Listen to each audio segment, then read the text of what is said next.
Celestial bodies, planets, suns, asteroids, rotate around each other in intricate, complicated ways. They trace strange, twirling, and beautiful paths. I created these traces using an online simulation. PhET's My Solar System. I entered the masses of each body, their x and y coordinates, and their velocities in the x and y directions. The simulation then ran, creating loops and squiggles. Amazingly, we know enough today about orbital mechanics, the study of how bodies move in each other's orbits, to predict whole solar systems. We did not always know much at all about even our own solar system. Centuries ago, people thought much more religiously than scientifically. The Earth had to be the center of the universe, and because planets were in the sky, they must travel in perfect circular shapes. However, perfect circles revolving around the Earth did not match up to the paths of planets.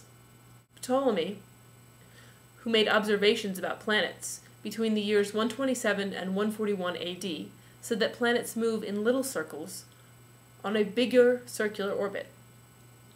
He also said that the center of the planet's orbits was just next to the Earth, instead of the Earth itself.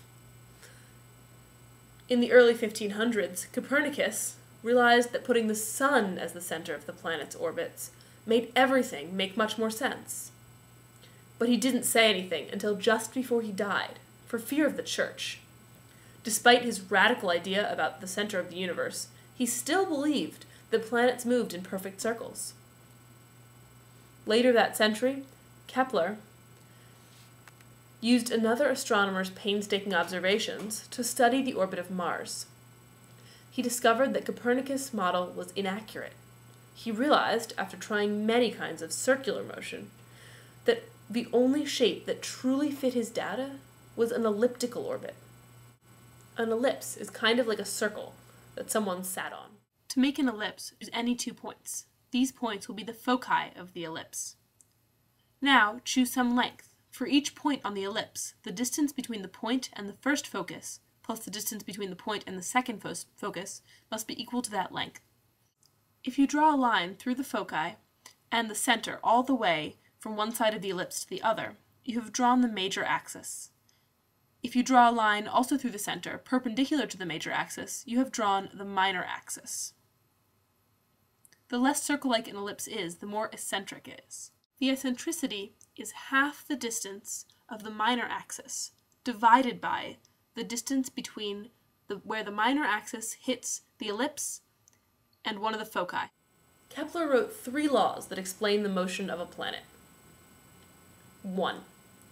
The path of a planet is an ellipse, with the sun at one focus. 2. An imaginary line from the sun to the planet sweeps out equal areas on equal intervals of time. 3.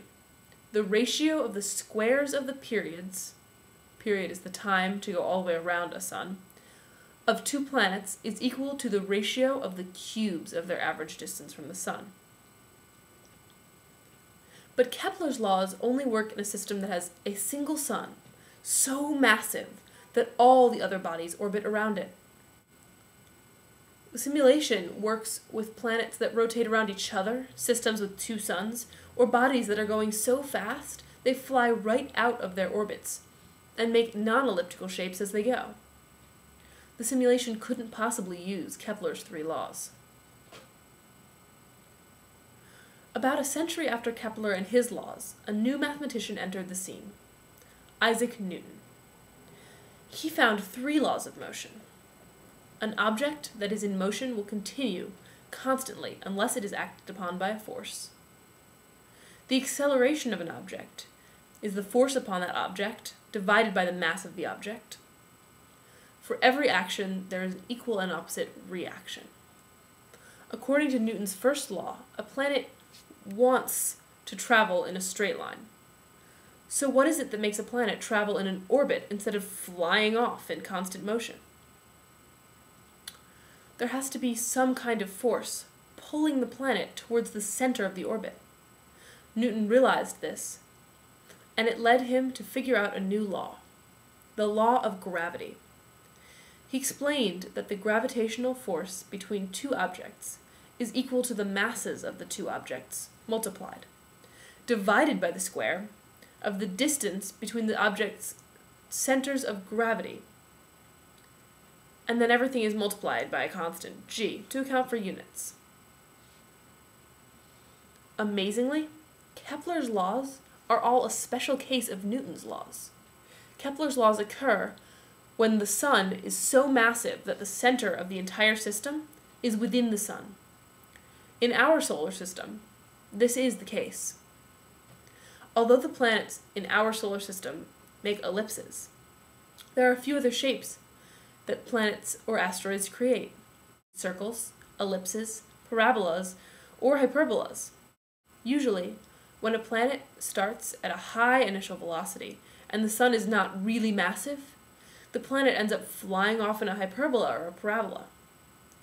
On the other hand, when a planet starts out moving slowly and the sun is really massive, the planet just crashes right into the sun. It takes just the right balance to make a planet begin an elliptical or circular orbit. The amazing thing about the art is that, using Newton's laws, all I had to do was input 5 numbers per body: the mass and the x and y coordinates of each one's initial position, and each one's initial velocity in the x and y directions. Using those numbers and Newton's laws, the simulation created this beautiful art.